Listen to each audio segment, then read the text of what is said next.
श्री स्वामी समर्थ मित्रांनो, जी स्त्री रात्री पतीजवळ झोपत नाही तिने कान उघडून लक्ष देऊन ऐका, अन्यथा नंतर पश्चाताप करण्याची वेळ येईल. मित्रांनो, आजचा व्हिडिओ खूप खास आणि महत्त्वाचा असणार आहे. आजचा विषय थोडा वेगळा आहे, पण तुमच्यासाठी अत्यंत महत्त्वाचा आहे. सध्या सामाजिकदृष्ट्या विचार करता हा विषय खूप खास आणि महत्त्वाचा आहे. आजचा विषय, जी स्त्री रात्री आपल्या पतीसोबत शयनकक्षात अर्थात बेडरूममध्ये झोपत नाही किंवा पतीसोबत झोपत नाही, त्यांना नंतर पश्चाताप का करावा लागतो, असे का होते. सर्वसाधारणपणे असे म्हटले जाते की पती पत्नीने तर एकत्र झोपले पाहिजे, नाहीतर पत्नीला कोणत्या यातनांचा त्रास भोगावा लागतो.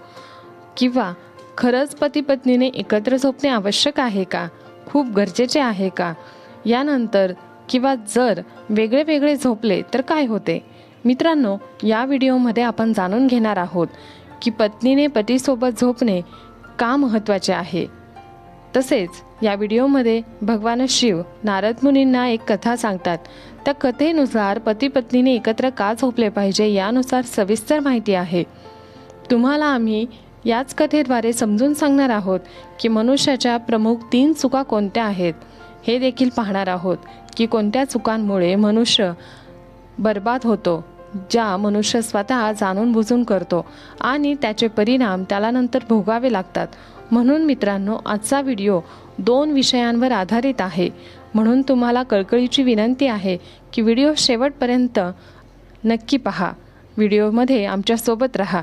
जी कथा आम्ही तुम्हाला व्हिडिओमध्ये समजावण्यासाठी घेऊन आलो आहोत ती नीट लक्षपूर्वक ऐका.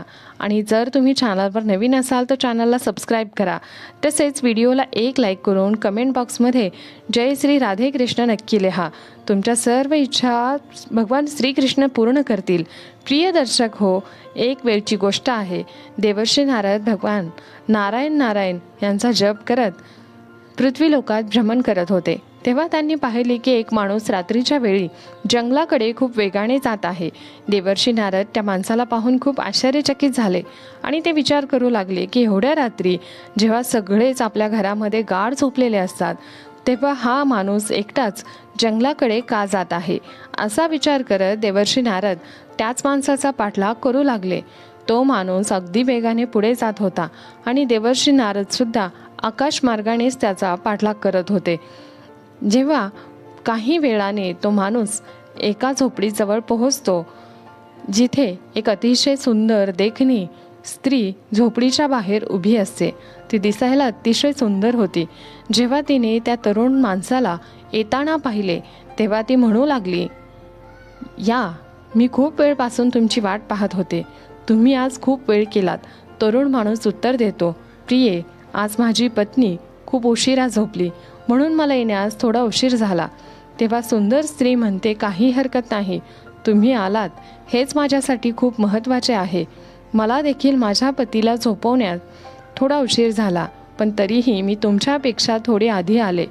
त्या दोघांचे बोलणे ऐकत होते. देवर्षी नारदांनी ते बोलणे ऐकले आणि ते दोघे बोलले की चला आयुष्याचा खरा आनंद घेऊया. ते बोलून दोघेजण झोपडीत गेले. इकडे देवर्षी नारद विचार करू लागले की पृथ्वी लोकातील स्त्री पुरुष जे विवाहाच्या पवित्र बंधनात अडकलेले असतात, तरीही आपल्या जीवनसाथीचा असा विश्वासघात करून परक्या स्त्रीबरोबर संबंध ठेवताना यांना लाज वाटत नाही का?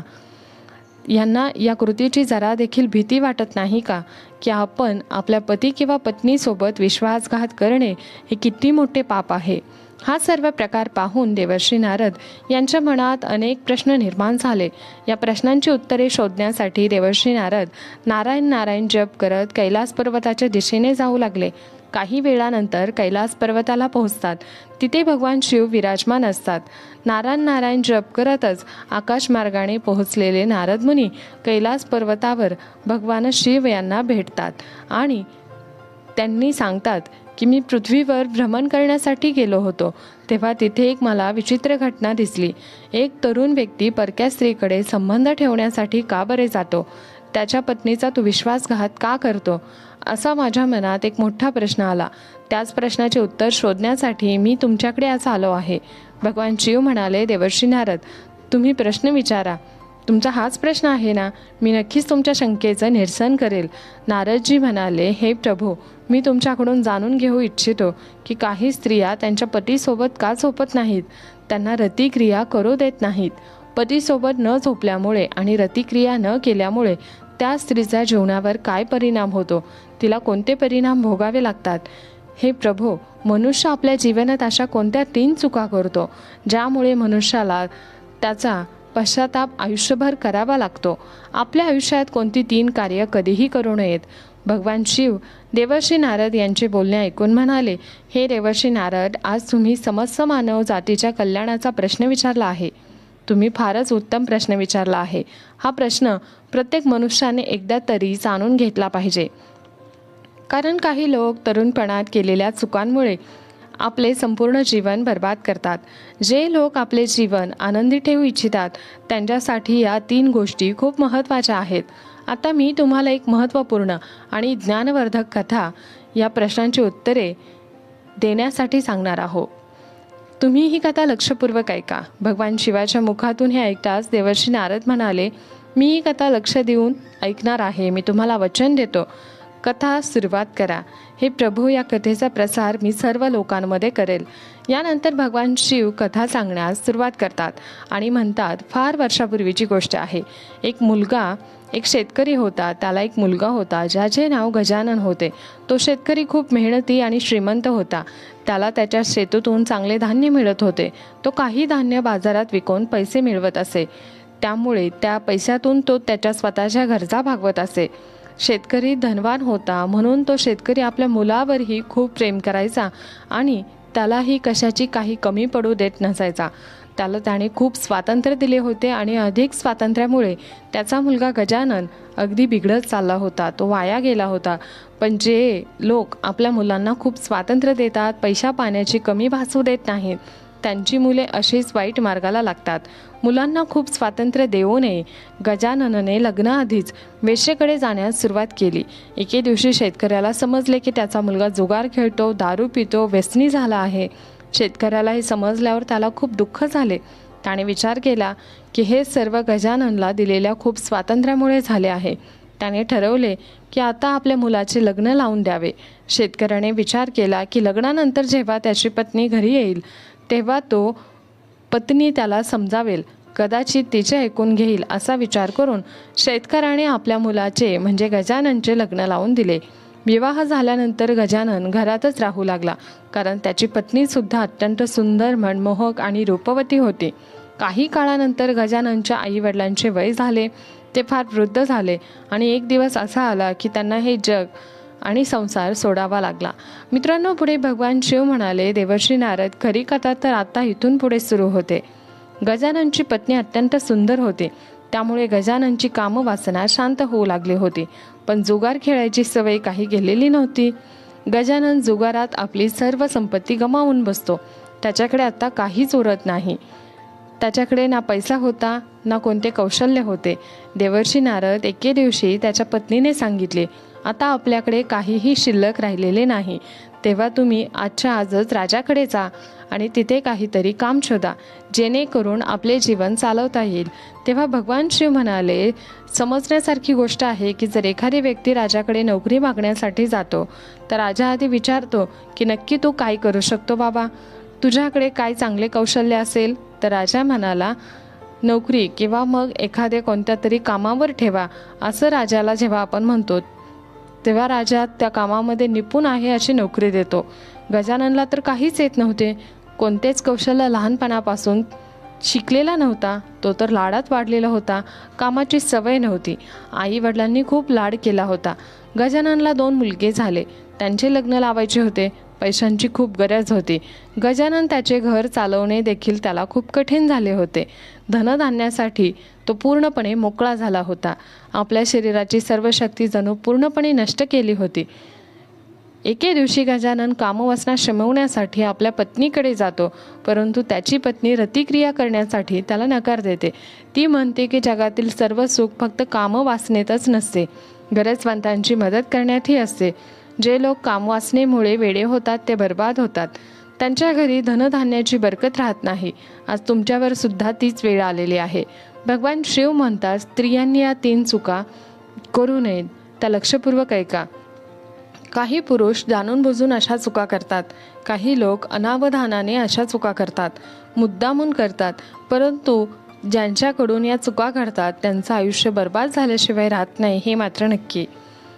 पहिली चूक म्हणजे आपल्या जीवनाच्या सुरुवातीच्या काळात चांगले शिक्षण, चांगले कौशल्य नाही मिळवले.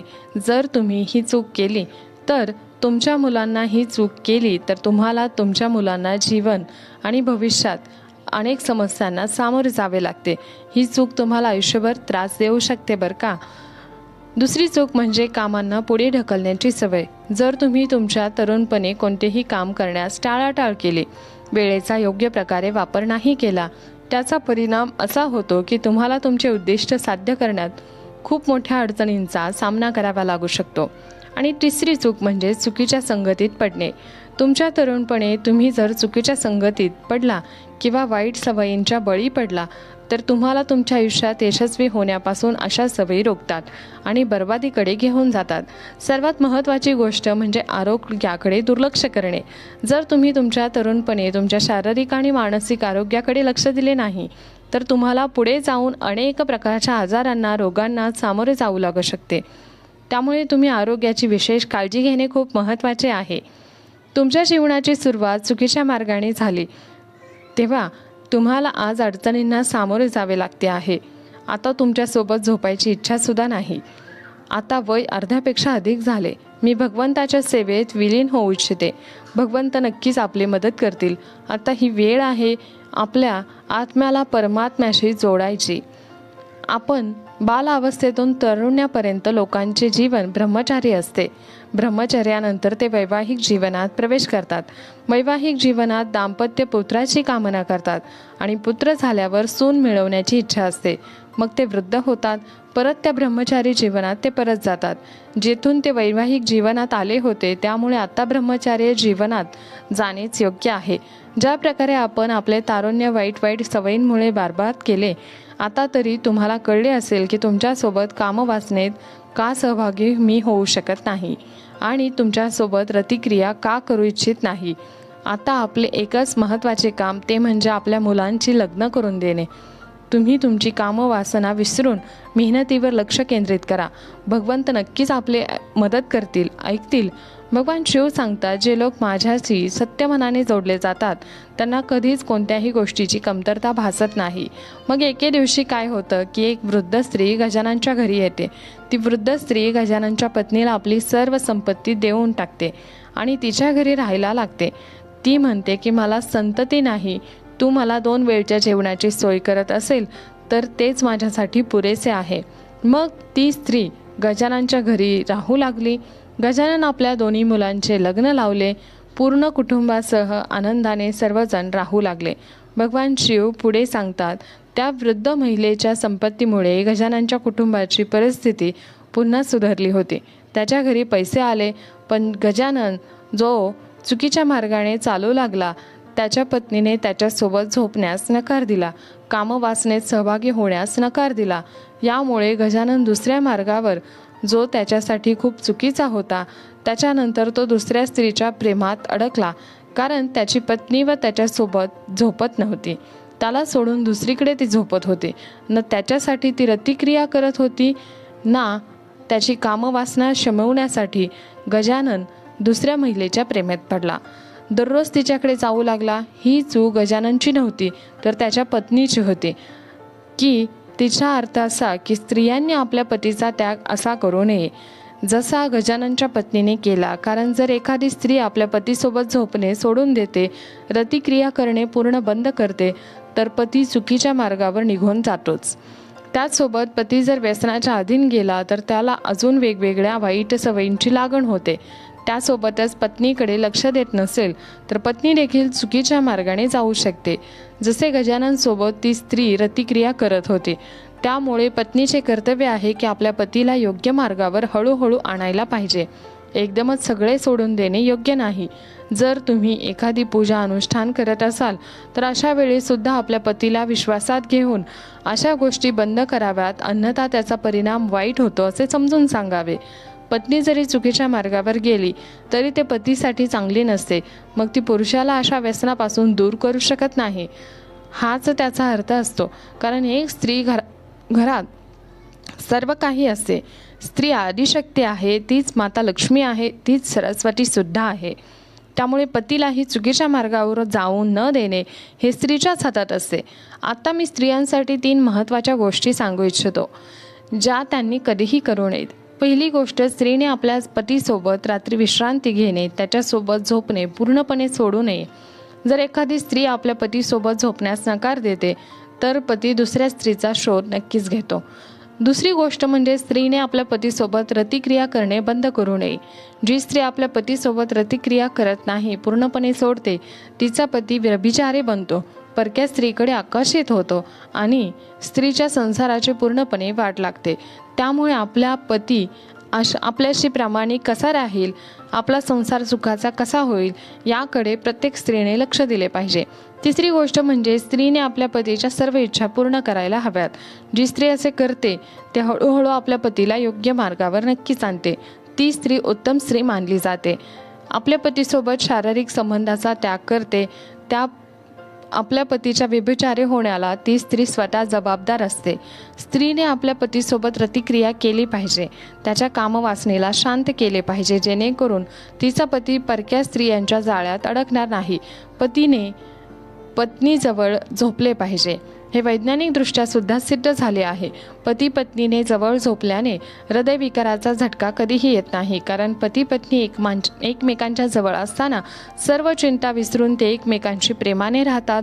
पती पत्नी एकत्र किंवा जवळ झोपल्यामुळे भावनिक सुरक्षितता वाढून तणाव कमी होतो, ज्यामुळे रक्तदाब व कॉर्टिसोल तणाव संप्रेरक नियंत्रणात राहतात, जे थेट हृदयाचे आरोग्य सुधारण्यास मदत करतात. त्यामुळे हृदयविकाराचा झटका रोखण्यास मदत करतात. पुढची गोष्ट म्हणजे स्त्रीने समजून घेतली पाहिजे, ती म्हणजे तिचा पती कामवासनेत खूपच लुप्त असेल तर हळूहळू त्याला योग्य मार्गावर आणावे. त्याचबरोबर चांगला संवाद साधून चांगल्या मार्गास घेऊन जावे. जिथे भगवंताची चर्चा चालू असते तेथे जावे. त्याच्या दूषित बुद्धीमध्ये सुधारणा येऊ शकेल. भगवंताचे भजन रोज करू शकेल. भगवंताच्या तपस्येत लीन होऊ शकेल. तेव्हाच त्या पत्नीचे जीवन यशस्वी होते. असे होऊ नये की स्त्री भगवंताच्या भजनात लुप्त झाली आणि पती मात्र चुकीच्या मार्गावर गेला. पत्नी पतीच्या शारीरिक संबंधापासून पूर्णपणे दूर गेली तर पती चुकीच्या मार्गावर गेला तर तेही योग्य नाही. पत्नी ही पतीची जीवनरूपी गाडीची 2 चाकं असतात. जर एक चाक रस्त्यावरून भटकले तर एका चाकावर गाडी कशी चालणार? त्या गाडीला धक्का लागतो, हे चालत नाही. असा संसार मोडखळीस येतो. स्त्रीने लक्षात ठेवलं पाहिजे की 3 प्रकारे आपल्या पतीच्या इच्छांना पूर्ण करता येईल. योग्य मार्गावर आणून उभं करावं. ज्या स्त्रिया असे करतात त्या समाजात सर्वश्रेष्ठ स्त्रिया मानल्या जातात. आपल्या पतीला चुकीच्या मार्गावर जाण्यापासून थांबवतात. मग पुरुषसुद्धा दुसऱ्या स्त्रीचा विचार करणेही टाळतात. स्वतःबरोबर पत्नीचे कल्याण करतात. भगवान शिव म्हणतात, हे देवर्षी नारद, आता तुला कळलं असेल की तो पुरुष ज्याला तू पाहिलं, तू झोपडीत एका स्त्रीसोबत रतिक्रियेत लिप्त होता, तो गजाननच होता. त्याच्या पत्नीने त्याच्यासोबत शारीरिक संबंध ठेवणे पूर्णपणे सोडून दिले. न ती तिच्यासोबत झोपत होती, न रतिक्रिया करत होती. त्यामुळे गजानन आपली कामवासना शांत करण्यासाठी दुसरीकडे जाऊ लागला. जर प्रत्येक स्त्रीने ही खबरदारी घेतली आणि आपल्या पतीला चांगल्या मार्गावर घेऊन गेली तर तिच्यासोबत पतीचे देखील कल्याण होते. अन्यथा पती वाईट मार्गाला लागतो आणि संसार पूर्णपणे बिघडतो. आपण बऱ्याच ठिकाणी असे उदाहरण बघतो की वय होऊन सुद्धा एखादा पुरुष दुसऱ्या स्त्रीच्या प्रेमात पडतो. त्याला पूर्णपणे जबाबदार त्याची पत्नी असते. भगवान शिव म्हणाले, नारदजी, आता तुम्ही स्वतः पाहिलंच की पुरुष का बिघडतो. मित्रांनो, देवर्षी नारद आपल्या प्रश्नांची उत्तरं जाणून खूप प्रसन्न होतात. नारायण नारायण जप करत पुन्हा विष्णू लोकात जातात. मित्रांनो, आम्हाला आशा आहे की तुम्हाला ही माहिती खूप आवडली असेल, ही माहिती उपयुक्त वाटली असेल. तर या व्हिडिओला एक लाईक नक्की करा, चॅनलला सबस्क्राईब नक्की करा आणि आम्हाला प्रोत्साहित करा. व्हिडिओ शेवटपर्यंत पाहिल्याबद्दल मनापासून आभार. धन्यवाद. श्री स्वामी समर्थ. जय जय स्वामी समर्थ. जय श्री राधे कृष्ण. जय श्री राधे कृष्ण. जय श्री राधे कृष्ण.